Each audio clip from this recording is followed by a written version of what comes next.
जैसे कि आप देख सकते हो हमने यहाँ तक का अपना कर लिया है, अपने कॉलम्स अरेंज कर लिए, उनके ऊपर बीन्स भी अरेंज कर दिए हमने। और उसके बाद तीसरा काम आज हमने स्ट्रक्चर का किया, जिसमें हमने क्या कर लिया, अपने फुटिंग के पैड्स भी तैयार कर लिए। जब पैड्स अरेंज हो जाते हैं तो पैड्स अरेंज करने के बाद हमारा नेक्स्ट टास्क क्या होता है कि इन पैड्स की सेक्शन डिटेल दिखाना। तो जो हमारे कॉलम्स एंड फुटिंग होते हैं, इनके दो टाइप के सेक्शन कट हमारे करते हैं, करके दिखाते हैं।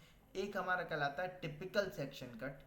टिपिकल सेक्शन कट में क्या करते हैं हम, टिपिकल सेक्शन कट में हम ये बताते हैं कि फुटिंग का जो पैड है उसका साइज़ क्या होने वाला है, क्या क्या एलिमेंट फिल होने वाले हैं, और कितनी डेप्थ पे फिल होने वाले हैं। यानी कि फाउंडेशन के लिए एक्सकेवेशन जो करना है, कितना एक्सकेवेशन करना है, वो चीज़ हम बताते हैं, पहली चीज़। ठीक है। मटेरियल्स की स्पेसिफिकेशन देते हैं कि पहले क्या आएगा, फिर क्या आएगा, फिर क्या आएगा। ये चीज़ें हम टिपिकल सेक्शन कट आउट में देते हैं। इसी का एक स्ट्रक्चरल सेक्शन कट होता है, उसके अंदर हम बार्स की डिटेल दिखाते हैं। मतलब क्योंकि इसके अंदर क्या होगा, आपका आरसीसी स्ट्रक्चर है, तो आरसीसी का फुल फॉर्म क्या होता है, री इन्फोर्स सीमेंट कॉन्क्रीट। मतलब पहले क्या होगा, अंदर एक स्टील का स्ट्रक्चर होगा, उसको चारों तरफ से कॉम्पैक्ट किया जाएगा कंक्रीट की हेल्प से। ठीक है, तो वो बार की डिटेल जो होती है उसके लिए हम स्ट्रक्चरल सेक्शन कट करते हैं। तो पहले हम टिपिकल सेक्शन कट करना देख रहे हैं। अब यहाँ पे टिपिकल सेक्शन कट सबके लिए अलग अलग नहीं होगा। जैसे आप देखोगे पैड अलग अलग टाइप के आ रहे हैं, जैसे कि ये वाला देख सकते हो आप, ये वाला पैड क्या हो रहा है, इसका कॉलम बिल्कुल कॉर्नर में जा रहा है, इसका कॉलम सेंटर में आ रहा है, इसका कॉर्नर में जा रहा है, यहाँ इसका मिडिल सेंटर पे आ रहा है। ये अलग टाइप की फुटिंग हो गई। तो सारों की फुटिंग अलग अलग है। अभी मैं एक का कट करके आपको बताऊंगा, उसी के बिहाफ पे आप बाकी भी कट कर सकते हैं। ठीक है। अच्छा, टिपिकल सेक्शन कट करने के लिए मैंने यहाँ से अपना एक कॉलम लिया जिसका हम कट करना चाह रहे हैं, footing sorry, column and footing दोनों लिए हमने। तो मैंने उसके लिए यहाँ से इसको कॉपी कर लिया, मैं ये वाले का कट कर रहा हूँ। तो मैंने इसको कॉपी करके अलग रखा पहले तो।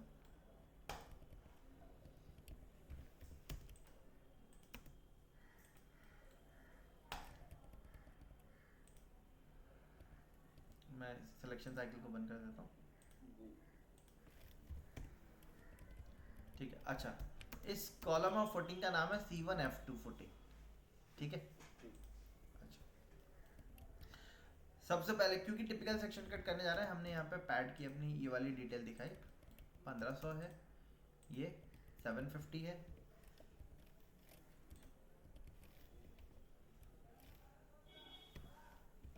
लीडर लाइन पे गए,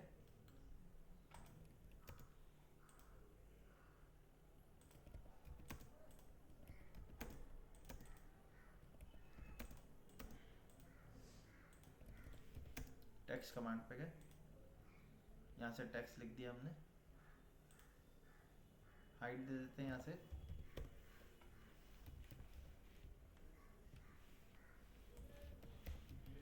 कॉलम,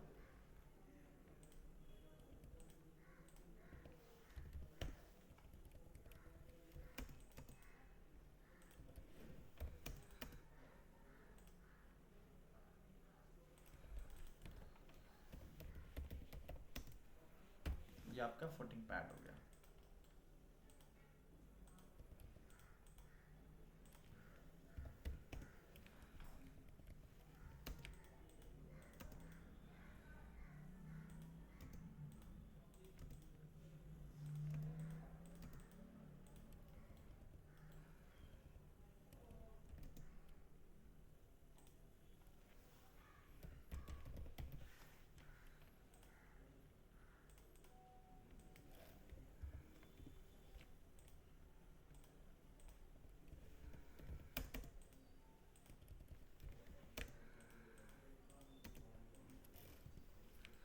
चलिए, ठीक है। अब टिपिकल सेक्शन कट करते हैं। टिपिकल सेक्शन कट के लिए हमने क्या किया, यहाँ से कंस्ट्रक्शन लाइन ली, एक्सेल एंटर, वी एंटर, इनका रेफरेंस ले लिया हमने।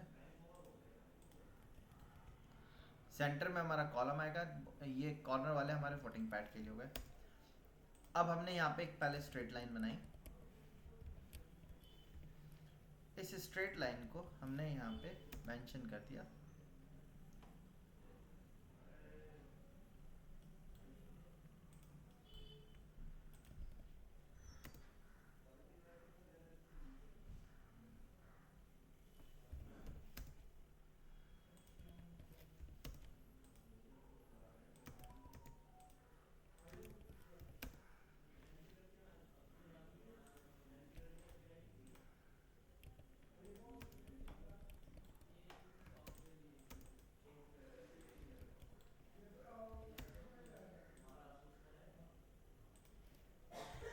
यहाँ से हमने टेक्स्ट से लिख दिया NGL, मतलब नेचुरल ग्राउंड लेवल या रोड लेवल जो आपका होता है। ठीक है,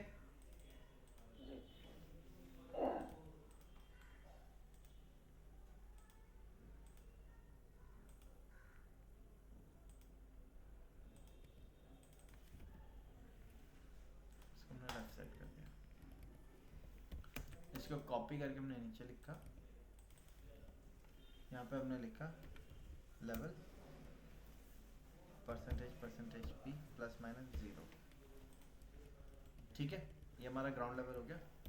अब ग्राउंड लेवल से हमारा जो फुटिंग जाती है वो मिनिमम स्टैंडर्ड है 1200 mm जाती है हमारी, तो हमने यहाँ से 1200 mm की ड्रॉप ले ली। ठीक है, हमने इसके नीचे से सबको ट्रिम कर दिया। बॉटम में जो पैड होता है, मैंने आपको जैसे थियोरेटिकल क्लास में भी समझाया था, बॉटम के पैड की जो हाइट होती है वो हमारी 300 से 450 mm होती है। अगर सिंगल जाल का होता है तो 300 mm लेते हैं हम, और डबल जाल स्ट्रक्चर होता है तो 450 mm जाती है हमारी। हमने अभी के लिए 300 mm ले लिया, 450 mm ही ले लेते हैं, काम करते हैं 450 mm। कॉलम जो होगा वो हमारा इसके ऊपर स्टार्ट होगा, साइड से हमने ट्रिम कर दिया। अब देखिए, अगर ये नॉर्मल फुटिंग होती, सिंपल पैड फुटिंग, तो ये इस टाइप से हम दिखाते हैं, लेकिन हमारी फुटिंग कैसी है, ट्रेपेजॉइडल फुटिंग है। ट्रेपेजॉइडल फुटिंग के लिए हमने क्या किया, यहाँ से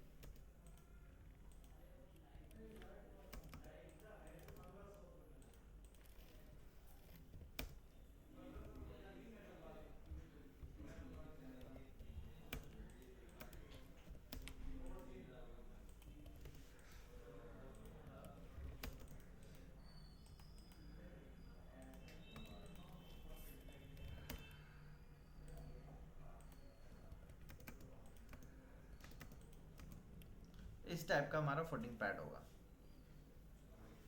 ठीक है, अच्छा, फुटिंग पैड हमारा आरसीसी स्ट्रक्चर का होता है। अच्छा,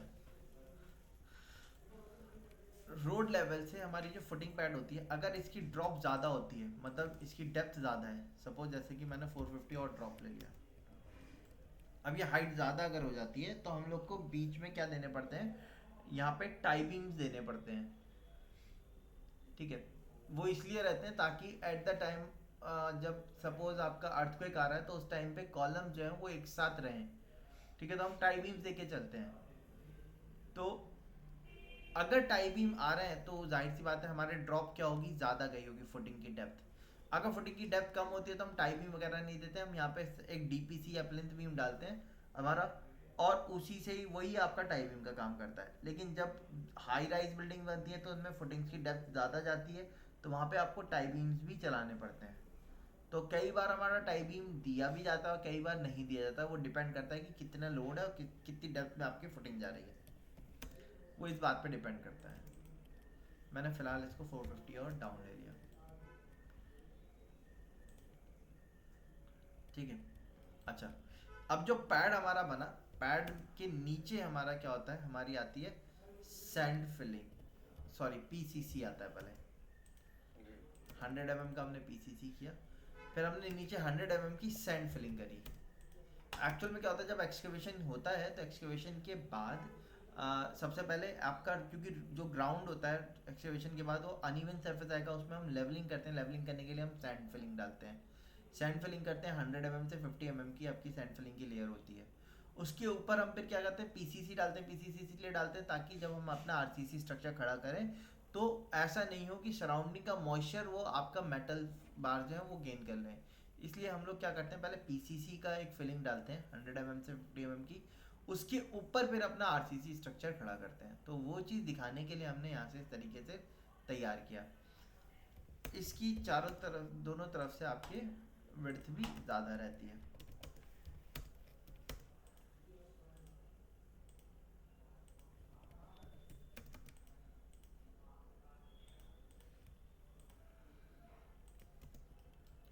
इस तरीके का स्ट्रक्चर हमने तैयार किया अपना। ठीक है, अच्छा, जो रोड लेवल होता है हमारा, इसके ऊपर हमारा क्या होता है, प्लिंथ बीम पड़ा होता है। अब वो जितनी की ड्रॉप हमारी आ रही होगी उतने ड्रॉप का हम प्लिंथ बीम लेते हैं, ठीक है। तो यहाँ पे हमारा प्लिंथ बीम आया सपोज,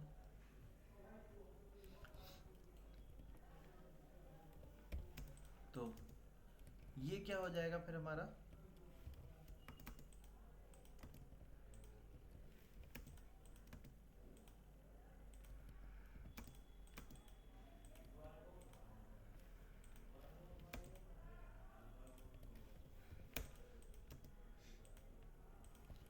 ये जो ऊपर वाला लेवल हो जाएगा ये हमारा क्या हो जाएगा, ground floor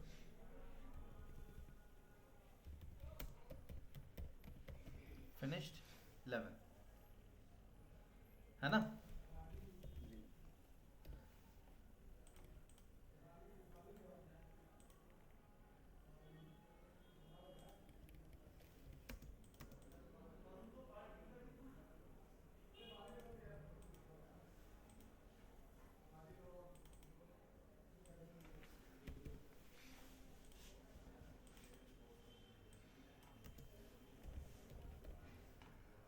ground floor level,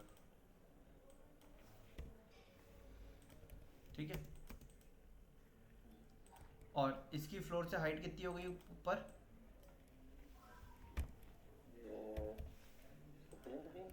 plus के 450 हो गई हमारी, है ना। 1.5 फीट अपने ऊपर राइज कर लिया।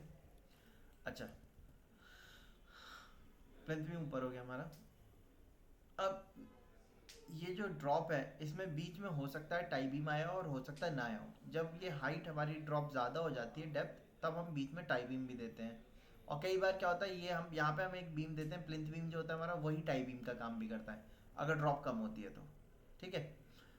ये इसी तरीके से हम लोग एक डीपीसी भी डालते हैं रोड लेवल पे। डीपीसी यानी कि dam proof course. Dam proof course इसलिए रहता है ताकि आपकी बाहर की सड़क की सीलन आपके घर के अंदर ट्रांसफर ना हो, ठीक है। और क्योंकि अगर प्लिंथ बीम ही आपका रोड लेवल पे डाल रहे हैं तो वो डीपीसी डालने की भी हमें ज़रूरत नहीं पड़ती। कई बार हम लोग क्या करते हैं, रोड से 4 फीट 5 फीट ऊपर उठा के घर बनाते हैं, तो वहाँ पे हमें प्लिंथ लेवल को ऊपर उठाना पड़ता है। तो ऐसे केस में हम लोग रोड लेवल पे क्या डाल देते हैं, डीपीसी डाल देते हैं। और कंस्ट्रक्शन में पैसे बचाने के लिए जनरली क्या किया जाता है, डीपीसी को ही प्लिंथ बीम कंसीडर कर लिया जाता है। प्लिंथ बीम को ही मतलब डीपीसी कंसीडर कर लिया जाता है। बीम हो गया, आरसीसी स्ट्रक्चर होगा, वो आपको क्या करेगा, सराउंडिंग से प्रोटेक्शन तो देगा ही देगा, वाट मॉइस्चर क्या अगेन। तो वहाँ पे हम डीपीसी या टाई बीम ना देके सिर्फ एक सिंगल प्लिंथ बीम देते हैं, उसी से काम चल जाता है।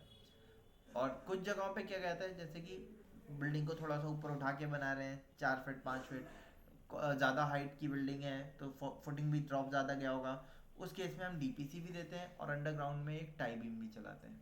इस तरीके से प्रोविजन रहता है। तो टिपिकल सेक्शन कटआउट में हम ये बताते हैं कि किस किस लेवल पे क्या क्या काम हुआ हुआ है। जैसे कि प्लिंथ बीम हमारा ऊपर पड़ा हुआ है तो हमने ग्राउंड फ्लोर को ऊपर दिखा दिया, ये हमारा ग्राउंड फ्लोर लेवल हो गया। नीचे हमारा फुटिंग का लेवल आ गया।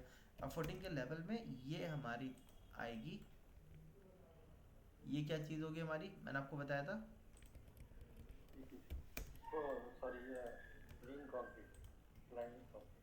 हाँ पीसीसी मतलब प्लेन सीमेंट कंक्रीट।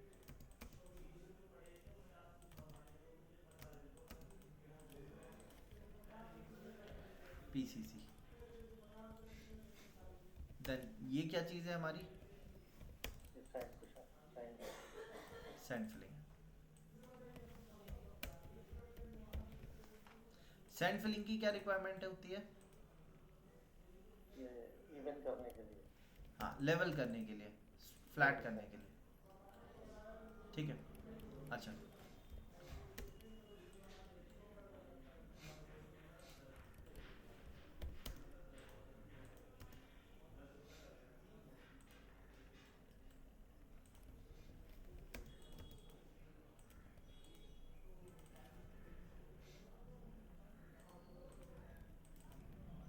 देन ये आपका क्या होने वाला है, प्लिंथ बीम। और इसी को हम टाई बीम भी कहते हैं। ठीक है, डीपीसी आपका अप डाउन भी हो सकता है और ज़रूरी नहीं कि डीपीसी हर बार दिया ही जाए। ठीक है, अब इनके डायमेंशन दिखा देते हैं।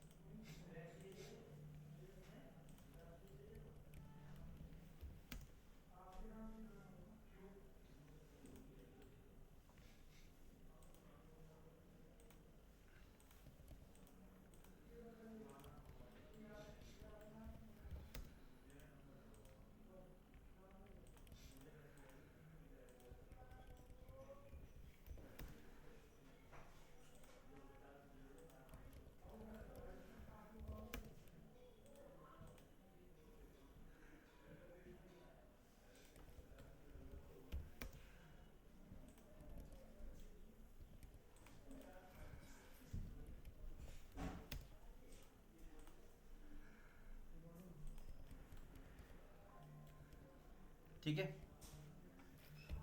इसके ऊपर हम इसके ऊपर हम जॉग दे के छोड़ देंगे। तो जॉग देने के लिए हमने क्या किया, एक्सप्रेस टूल पे गए, ब्रेक लाइन पे गए, साइज पे गए, यहाँ से साइज दिया हमने 100 का दे दिया, फर्स्ट पॉइंट दिया, सेकंड पॉइंट दिया, एंटर कर दिया, ये जॉग आ गया हमारा। ठीक है, देखिए क्या करना है, आप होम टैब पे होते हैं जनरली, यहाँ पे जाना है हमें express tool, break line, size पे गए, एस एंटर किया, यहाँ से साइज बताया जिस साइज का हमें चाहिए, हमने 250 दे दिया, एंटर किया, फर्स्ट पॉइंट दिया, सेकंड पॉइंट दिया, एंटर कर दिया, ये जॉब क्रिएट हो गया हमारा।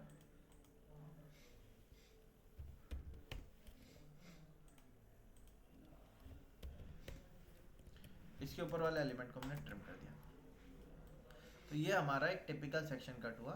टिपिकल सेक्शन कट करने के साथ हमने इसमें अंदर की डिटेल दिखाई। अंदर की डिटेल दिखाने के लिए पहले हमने इसके कलर को हम यहाँ से चेंज कर देते हैं, ब्लैक एंड वाइट कर देते हैं, हैच पे गए, यहाँ पीसीसी दिखाना है हमें,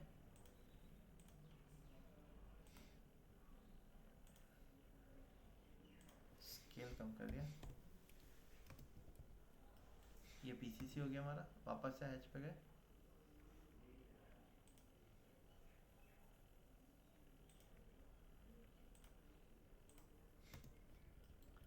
ये सैंड फिलिंग हो गई हमारी।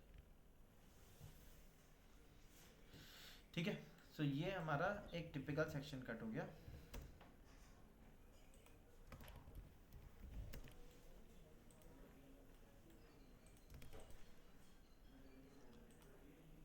इसके कलर को हमने चेंज कर दिया, बीम हो गया आपका।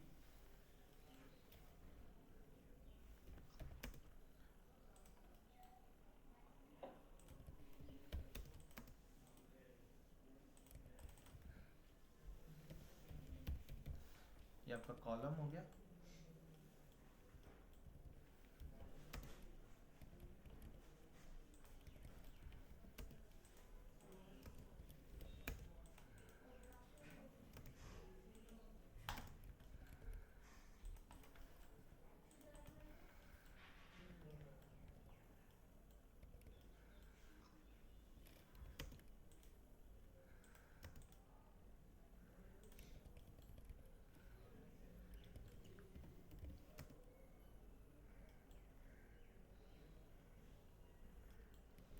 ठीक है, ये इस तरीके से आपका हो गया। इसमें नीचे वाला सेगमेंट जो हुआ, ग्राउंड फ्लोर के नीचे, ग्राउंड एंजल के नीचे जो है ये आपका सब स्ट्रक्चर हुआ, ऊपर वाला सुपर स्ट्रक्चर हुआ। ठीक है, तो इस तरीके से हम एक टिपिकल सेक्शन कट दिखाते हैं। अभी मैंने ये वाली फुटिंग का तैयार किया टिपिकल सेक्शन कट। आपको सेम मैनर में ये वाली जो फुटिंग आ रही है C2F3, आपको इसका तैयार करना है। ठीक है, चलिए।